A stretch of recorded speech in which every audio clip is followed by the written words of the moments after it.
Okay guys, so right now I'm going to be talking about USD Swiss, and yeah, we are looking at USD Swiss right now. It's going to be a market analysis video. Let's get into this.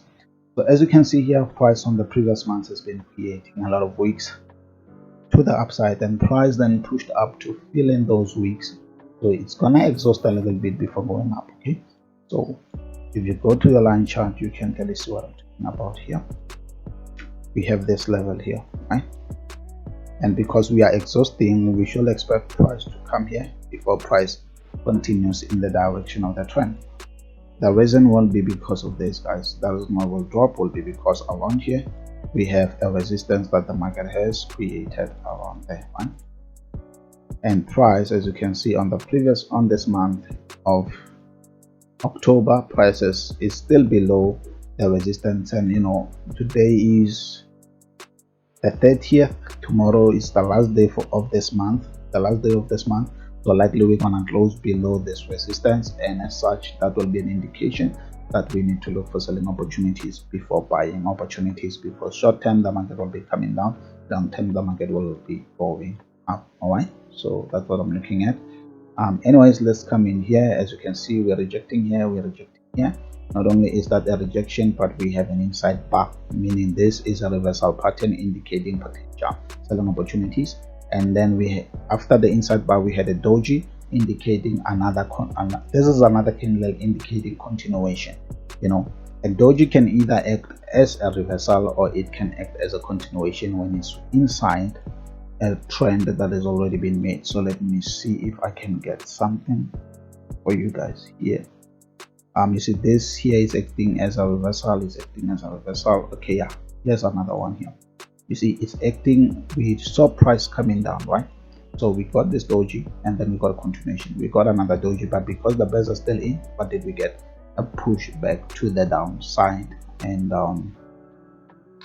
here we got another doji, but it was towards the end of this trend, and then price pushed up a little bit and price continued going down. I don't know if I should call this a doji or not, but it did allow us to see more pushes down. We get this, we see two dojis there, and price continues up. I just want you guys to keep on seeing this. Like when a doji is inside a trend, there's likely going to be a continuation. When it's at the end of the trend, it acts as a reversal, right?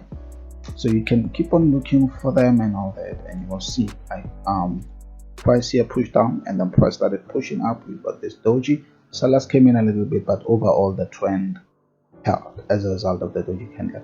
So unfortunately here we had a lot of confusion because the market was just in a consolidation, but overall price continued pushing up and then price continued pushing down. So we saw price come up, we saw doji as a reversal, and price went down, and right now we see it as a continuation candle, meaning it's likely that the market will drop from the top. Okay, so imagine we have an inside bar and then a doji candle indicating a bigger drop. So that means we have about 3 confluences so far that are telling us from the higher time frames, the weekly time frame, that is one of the strongest time frames to look at, and the market is telling us that there's going to be a drop. So if you don't see that, I don't know, right?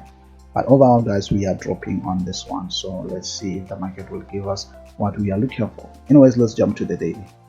Now this is where it becomes more interesting, guys. So as you can see, we went up to here and then we got a drop, right? And then we pushed up and then we got a drop. So we do see that we got a wick to the upside that was to grab the liquidity that was up here, and then price drop. So after the drop, what did we get? A break of this low, okay? And price is now starting to come back up. As you can see, it's not exactly reacting on this resistance here, on the support / resistance. In fact, it broke above it, and there's a reason for that. So already the break of this low is telling us that we are in a downtrend, because we created a lower low around here, meaning whatever we are looking for here will be a lower high for more pushes to the to the downside. And then what do we have here? All right, so if you take your box, you can see that we have this supply zone that price is basically acting on. That means around here the market will be looking to drop as a result of the supply zone that we have on the daily time frame. So let's jump to 4H. For age, when you refine it, you can take it as high as here, and then you can see again that we have another supply zone that we broke, followed by this big imbalance that came here. So price will want to fill the inefficiency, and then price will come to the supply zone before we push down. That's why what I'm looking at personally is for the market to come here and ultimately for the market to drop, right? So that's what I'm looking for, guys, on USD Swiss. Look for more selling opportunities because that's what we are seeing. All right, so we're going to be looking for more selling opportunities here because that's what the market is showing us. We are already bearish, so it makes sense to look for price to continue going down, right? So we're not going to try to be predictive, we're going to be reactive. So we're going to wait for the market to react, and we're going to look for those selling opportunities. We can look for them as low as here. You can look to when you trade it, your target can be as low as the previous low, or you can look for these other lows up until this area that we have over there, right? It's all up to you how you want to trade this, but overall the market is bearish or looks bearish on USD Swiss. So yes, I'm done. See you guys on the next video, and thank you for watching this video.